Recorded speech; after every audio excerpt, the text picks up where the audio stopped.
Hello everybody. Last લેક્ચરોની અંદર આપણે PN junction ડાયોડના વિશે ચર્ચા કરી. પીએન જંક્શન ડાયોડ માટે જે ફોરવર્ડ બાયસ કન્ડિશન અને જે રિવર્સ બાયસ જે કન્ડિશન છે એની આપણે વિસ્તારથી ચર્ચા કરેલી છે.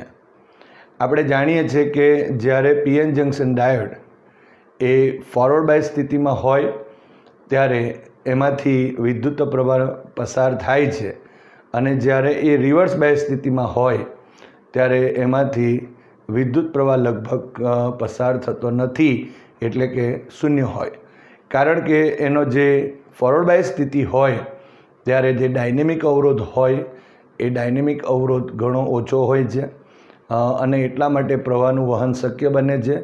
જ્યારે રિવર્સ બાયસ કન્ડિશનની અંદર એ જે ડાયનેમિક અવરોધ હોય એ ઘણો મોટો હોય અને એના લીધે આપણે જાણીએ છીએ તે પ્રમાણે રિવર્સ બાયસમાં વિદ્યુત પ્રવાહનું વહન શક્ય નથી, લગભગ શૂન્ય આપણે ગણીએ છીએ. હવે અહીં આપણે એના પર આધારિત જ પીએન જંક્શન ડાયોડ પર આધારિત એક દાખલાની ચર્ચા કરીએ.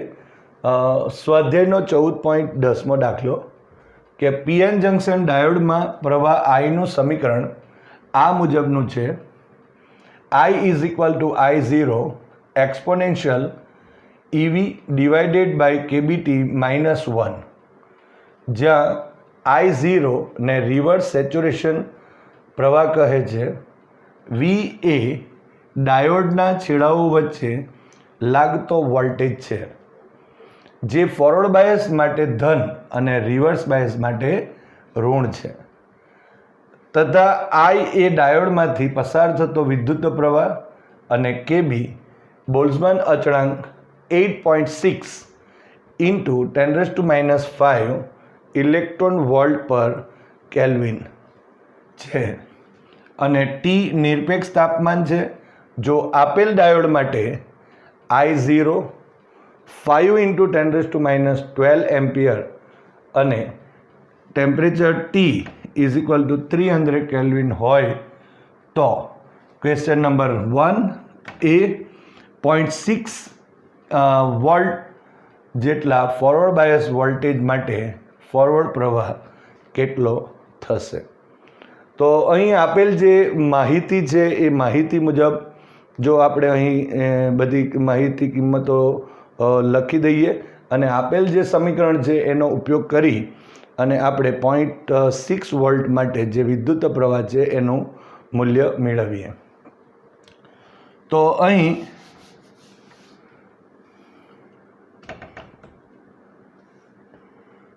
સૌપ્રથમ આપણે V is equal two 0.6 volt આપેલ છે. આ ટેમ્પરેચર Tની વાત કરીએ તો 300 કેલ્વિન આપેલા છે. I0 આપેલ છે આપણને. I0 is equal two 5 into 10⁻12 ampere આપેલ છે. બીજું બોલ્ટ્ઝમાન અચળાંક, સો KB ઇઝ ઇક્વલ ટુ અહીં 8.6 ઇન્ટુ 10⁻⁵ ઇલેક્ટ્રોન વોલ્ટ પર કેલ્વિન થશે. હવે આ જો ઇલેક્ટ્રોન વોલ્ટ હોય તો આપણે જાણીએ છીએ 1 electron volt is equal two 1.6 into 10⁻19 joule થશે. તો એ કિંમત અહીં મૂકી દઈએ. સો is equal two 8.6 into 10⁻⁵ into 1.6 into 10⁻19 joule. આ ઉપર જૂલ થયું, નીચે કેલ્વિન છેદમાં લખાશે. સો ઇઝ ઇક્વલ ટુ અહીં ઇન્ટુ 10⁻24 જૂલ પર કેલ્વિન લખી દઈએ. હવે આ ગુણાકાર કરી દઈએ તો 8.6 ઇન્ટુ 1.6 ઇઝ ઇક્વલ ટુ અહીં 13.76 મળે છે. માટે અહીં KB એટલે કે બોલ્ટ્ઝમાન અચળાંકનું મૂલ્ય મળી ગયું અને એ છે 13.76 ઇન્ટુ 10⁻24 જૂલ પર કેલ્વિન થશે. તો આ રીતે આપેલ જે કિંમત છે એ કિંમતો હવે આ સમીકરણ પ્રવાહના સમીકરણમાં જો મૂકીએ તો પ્રવાહ I is equal to I0 exponential of EV divided by KBT અને -1 થશે. હવે અહીં એક્સપોનેન્શિયલ લઈએ તે પહેલાં જો આપણે આની કિંમત જો આપણે ધારી લઈએ કે ધારો કે x ઇઝ ઇક્વલ ટુ અહીં EV ડિવાઇડેડ બાય KBT છે. સો E is equal two 1.6 into 10⁻19 into volt 0.6 છે ડિવાઇડેડ બાય અહીં કેબીની કિંમત આપણે મેળવી છે 13.76 into 10⁻24 into ટેમ્પરેચર છે 300 કેલ્વિન. હવે આ બે જો આપણે લઈ લઈએ એટલે 100 છે ધારો કે તો 10⁻24 અને 100 એટલે -22 તો અંશમાં લઈ જઈશું તો +22 અને -19 સો ઇન્ટુ 10⁻3 થશે. હવે આ 100 લઈ લીધેલું છે એટલે ભાગાકારમાં 3 જ લઈશું. ફરી એક કેલ્ક્યુલેશન આવશે તો 1.6 into 0.6 divided by 13.76 divided by 3 તો અહીં આપણને મળે છે 0.0232558 558 એટલે અહીં જો આપણે લખવું હોય તો 2325 અહીં 6 થશે. હવે આ એક 6 મોટું છે એટલે અહીં પણ આપણે એક ઉમેરી દઈએ એટલે 5 અહીંયા 5 6 થશે. તો x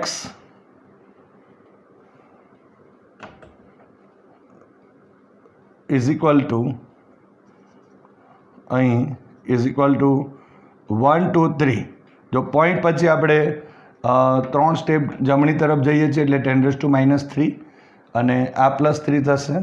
so x is equal two 23 point આ એક અહીં ઉમેરી દઈએ તો 26 થશે. તો આ રીતે અહીં xની કિંમત મળી ગઈ જે x is equal to EV divided by અહીં KBT છે. તો એ કિંમત પણ આપણે અહીં મૂકી શકાય. તો આ રીતે એક્સની કિંમત જો અહીં આપણે મૂકીએ અને ત્યાર પછી એનું જો કેલ્ક્યુલેશન કરીશું તો એ કેલ્ક્યુલેશન કેટલું હોય તેની હવે ચર્ચા આપણે કરીએ.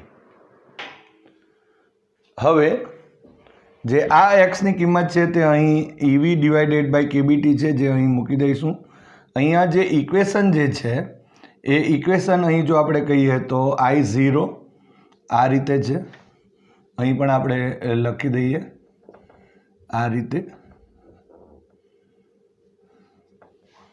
આ રીતેનું ઇક્વેશન છે. I is equal to I0 exponential of EV divided by KBT -1 થશે. જે આપણી ટેક્સ્ટબુકની અંદરનું જે ઇક્વેશન છે એ ઇક્વેશન રોંગ છે, એને સુધારો કરી લેવો. અહીં સૂત્ર જે છે I is equal to I0 exponential of EV by KBT અને -1. હવે આ જો કિંમત આપણે અહીં મૂકી દઈએ તો અહીં આપણને સૌપ્રથમ પહેલાં આપણે e અને x એટલે કે e અહીં 23.26 આપણે મેળવી દઈએ. તો અહીં ધારો કે x ડેશ નામ આપી દો. ધારો કે x dash is equal two આટલો જે ભાગ છે તે અને આપણે લખી દેવાશે x કહેવાય અને xની કિંમત આપણને અહીં 23.26 મળે છે. હવે જો આપણે બંને બાજુ log લઈએ તો log x dash is equal to log of e raise to 23.26. હવે 23.26 ઇન્ટુ અહીં log લખી દઈએ, log e થશે. સો 23.26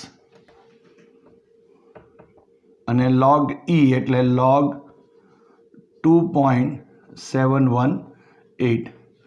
આપણે લાસ્ટ એક્ઝામ્પલની અંદર જોયું છે કે log 2.718 હોય તો એનો log 0.43 હોય છે.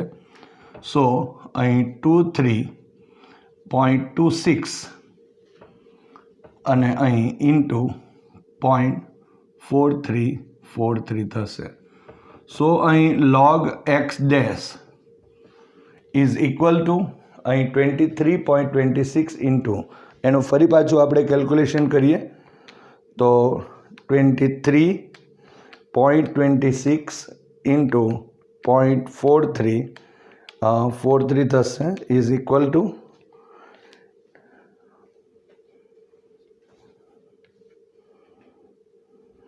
10.1018. અહીં log x dash is equal two આટલા મળશે. ફરી એકવાર 23.26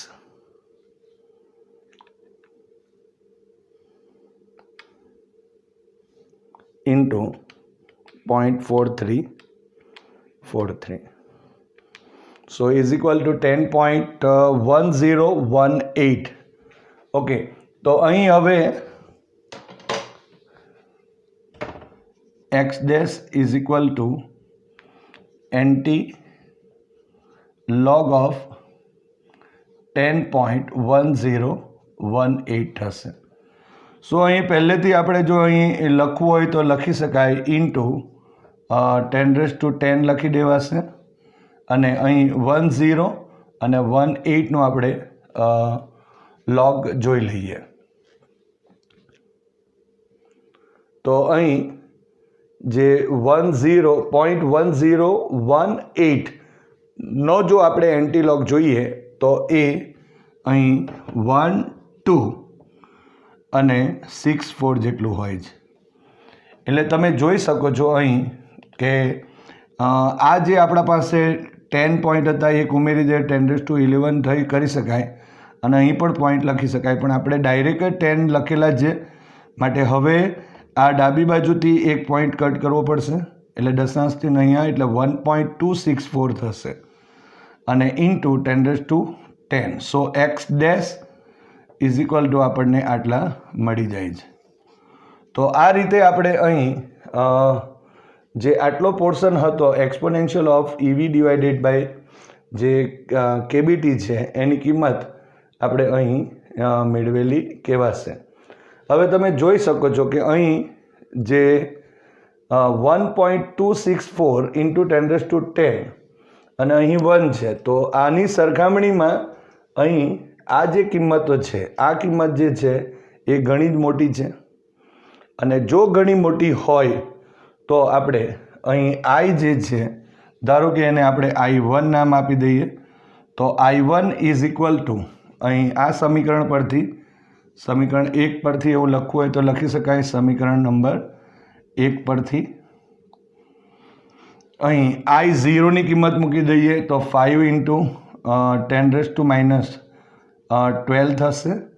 અહીં આ જે કિંમત છે એમાંથી આ એક બાદ કરીએ ઇટ મીન્સ કે આમાંથી જો આ એક બાદ કરીએ એટલે આની સરખામણીમાં એકને અવગણી શકાય માટે ડાયરેક્ટ આપણે ઇન્ટુ 1.264 ઇન્ટુ 10⁻10 લખાશે. ફરી એકવાર કે અહીં 1.264 ઇન્ટુ 10⁻10 જે 10 છે એની સરખામણીમાં એક ઘણો નાનો છે એટલા માટે આને અવગણેલ છે અને માત્ર કિંમત સમીકરણ 1 પરથી I0 અને આ e⁻x એટલે કે EV ડિવાઇડેડ બાય KBTની કિંમત મૂકી દીધી. હવે જો આપણે કેલ્ક્યુલેશન કરીએ તો અહીં ઇન્ટુ 10⁻² થશે અને કેલ્ક્યુલેશન જો કરીએ આપણે તો 1.264 into 5 so is equal two 6.32.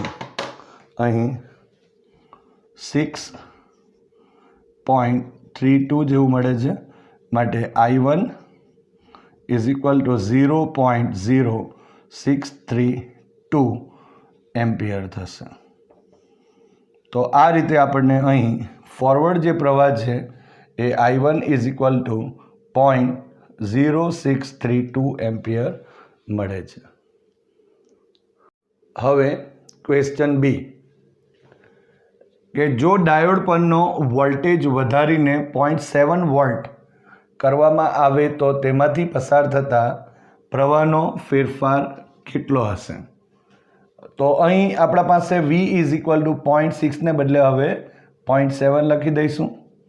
0.6 volt હતું ત્યારે I1 is equal two 0.0632 ampere જેટલું મળે છે. હવે ઇક્વેશન પાછું એનું એ જ પ્રવાહ જો આપણે લખીએ તો is equal to I0 exponential of EV divided by KBT અને -1. તો આ રીતે અહીં ફરી પાછા આપણે x ઇઝ ઇક્વલ ટુ લઈ લઈએ. x is equal to EV divided by KBT. Same process છે પરંતુ અહીં V જે છે એ Vની કિંમત અહીં બદલાયેલી છે.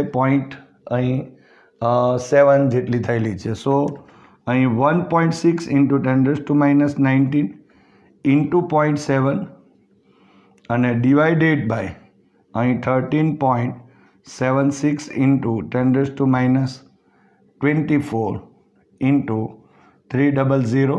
ફરી પાછું અને 100 લઈએ તો અહીં 10⁻22 અંશમાં 22 પ્લસ થશે માટે ઇન્ટુ 10⁻3 થશે. હવે ફરી એકવાર કેલ્ક્યુલેશન કરીએ તો 1.6 ઇન્ટુ 0.7 ડિવાઇડેડ બાય 13.76 અને divided by 3 so is equal to અહીં 0.027 અને 131 સો 13 લખી દઈએ.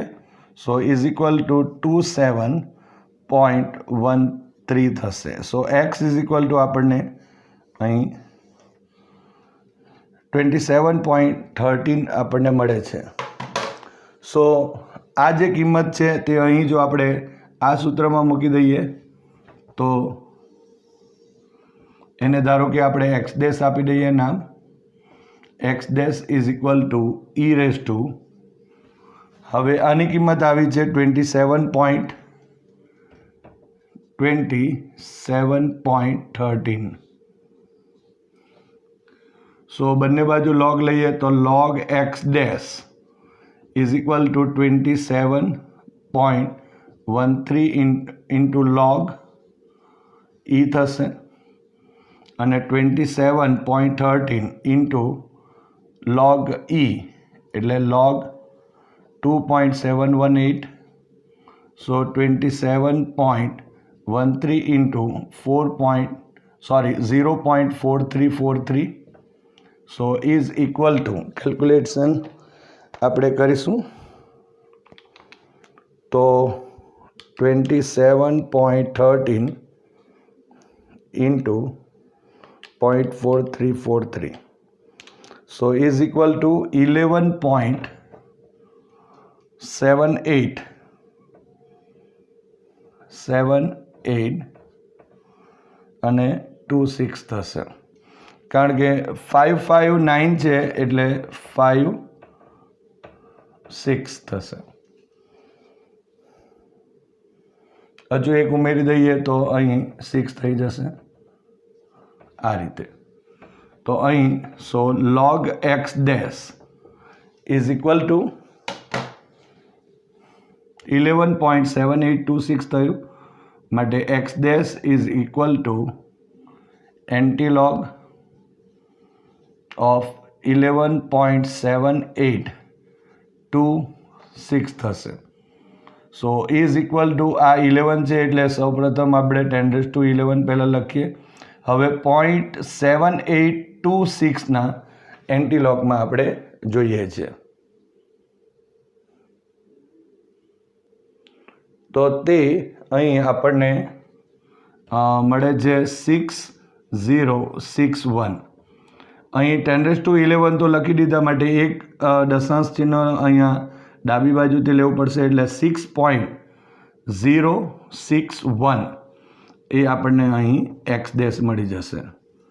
હવે તમે જોઈ શકો છો કે આ એક્સ ડેશની કિંમત 6.061 ઇન્ટુ 10⁻11 છે આની, અને અહીં 1 છે. તો 1ની સરખામણીમાં એક્સ ડેશ ઘણો જ મોટો છે અને એટલા માટે એકને આપણે અવગણી શકાય. માટે સમીકરણ જો આપણે ધારો કે ફરી એક લખી દઈએ તો સમીકરણ 1 પરથી આ રીતે સમીકરણ 1 પરથી અહીં જે કિંમત મળશે એ I2 નામ આપી દઈએ ઇઝ ઇક્વલ ટુ I0ની કિંમત 5 ઇન્ટુ 10⁻12 I0ની કિંમત છે, અને અહીં e⁻EV/kBT ની જો કિંમત આપણે જોઈએ તો આ e⁻EV/kBT ની કિંમત જે છે તે અહીં મળશે into 6.061 into 10⁻11. So is equal two into 10⁻1 થશે. હવે કેલ્ક્યુલેટ કરીએ તો 6.061 ઇન્ટુ 5. સો અહીં મળશે 30.305. સો અહીં ઇઝ ઇક્વલ ટુ 3. આ -1 છે, દશાંશ ચિહ્ન એક આ બાજુ લઈએ તો 0.3 અહીં 0.1 કરી નાખીએ તો I2 ઇઝ ઇક્વલ ટુ આટલા એમ્પિયર મળે છે. પણ અહીં જો ફેરફાર માંગેલો છે, જે ફેરફાર માંગેલો છે એટલે જો પ્રવાહનો ફેરફાર લખવાનો છે, માટે ફેરફાર આપણે જો અહીં લખી દઈએ તો delta I is equal two I2 minus I1 is equal two 3.031 minus I1 is equal two આપણે મેળવેલ છે 0.0632. સો હવે કેલ્ક્યુલેટ કરીએ તો 3.031 માઇનસ 0.0632 ઇઝ ઇક્વલ ટુ અહીં 2.9678. તો આ delta I is equal two આપણને આટલા એમ્પિયર મળશે. તો આ જે આપણો ક્વેશ્ચન નંબર બી છે એ ક્વેશ્ચન નંબર બીનો આન્સર થયો. અહીં delta I is equal two 2.9678 ampere. હવે ક્વેશ્ચન નંબર સી, ડાયનેમિક ચલ અવરોધ કેટલો થશે? હવે I1 is equal two 0.0632 ampere અને I2 is equal two 3.031 ampere. Delta I is equal two 2.9678 ampere મળે છે. માટે અહીં ડેલ્ટા V પણ લખી શકાશે. ડેલ્ટા V લઈએ તો અહીં V2 minus V1, so 0.7 minus 0.6. So delta V is equal to અહીં 0.1 વોલ્ટ જેટલું થશે. માટે જો લખીએ તો ડાયનેમિક ચલ અવરોધ આપણે એને સ્મોલ RD વડે દર્શાવીએ છીએ is equal to delta V divided by delta I. So is equal to 0.1 divided by અહીં 2.9678 થશે. સો કેલ્ક્યુલેટ કરીએ તો 0.1 divided by 2.9678 so is equal to અહીં 0.033694 4 અને 9 છે એટલે એક ઉમેરી દઈએ તો 5 થશે. સો આરડી ઇઝ ઇક્વલ ટુ આટલા ઓમ થયા.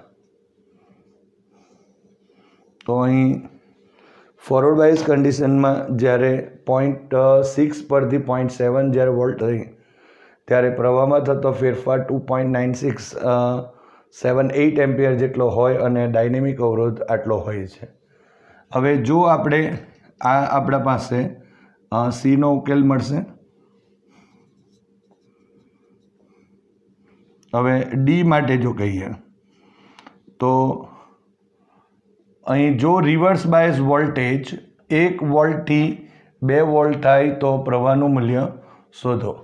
હવે આપણે જાણીએ છીએ કે રિવર્સ બાયસ કન્ડિશનની અંદર જે માઇનોરિટી ચાર્જ કેરિયર છે એના લીધે જ વિદ્યુત પ્રવાહ જે છે એનું વહન થતું હોય અને એ મૂલ્ય અતિ નાનું હોય. આપણે માઇક્રો એમ્પિયર ક્રમમાં હોય છે એમ પણ કીધેલું. અહીં આપણને રિવર્સ સેચ્યુરેશન પ્રવાહ આપેલો છે I05 × 10⁻12 એમ્પિયર જેટલો હોય અને ત્યારે અવરોધનું મૂલ્ય ઘણું જ મોટું હોય છે. આપણે જ્યારે થિયરી જોયેલી ત્યારે લગતા કે 10⁻6 ઓમ જેટલું હોય. એકચ્યુઅલી જે બ્રેકડાઉનની જે સ્થિતિ છે એ બ્રેકડાઉનની સ્થિતિ એ લગભગ 4 વોલ્ટ કે તેથી વધુ વોલ્ટેજ જ્યારે રિવર્સ બાયસમાં આપવામાં આવે ત્યારે એ બ્રેકડાઉનની સ્થિતિ આવતી હોય છે. અહીં આપણા પાસે જો કહીએ કે જો રિવર્સ બાયસ હશે તો જો રિવર્સ બાયસ વોલ્ટેજ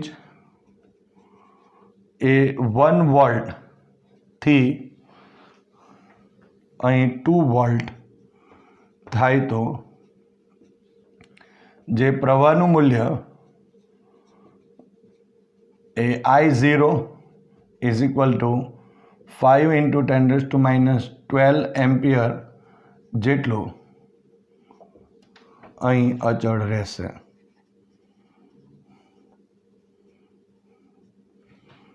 અને તેથી રિવર્સ બાયસમાં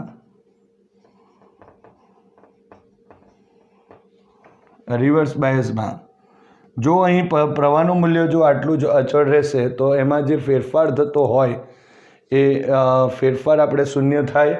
તો અહીં જે અવરોધનું મૂલ્ય પ્રવાહનો ફેરફાર જો અહીં જો શૂન્ય થશે તો 1/0 ઇઝ ઇક્વલ ટુ આપણે કહી શકાય કે ત્યાં ઇન્ફિનિટી થાય. તેથી રિવર્સ બાયસમાં ડાયનેમિક અવરોધ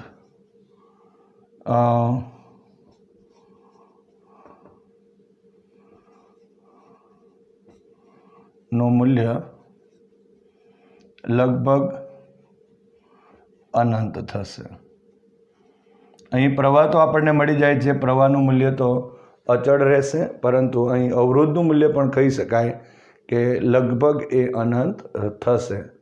તો આ રીતે આપણે આ જે પીએન જંકશન ડાયોડ જે છે એના જે આસ્પેક્ટ છે ફોરવર્ડ બાયસ સ્થિતિ અને જે રિવર્સ બાયસ સ્થિતિ એના ઉપર આધારિત આ દાખલો આપણે જોઈ શકાય. આ દાખલાનું ઘણું જ મહત્ત્વ છે અને એટલા માટે એની તૈયારી સારી રીતે કરવી.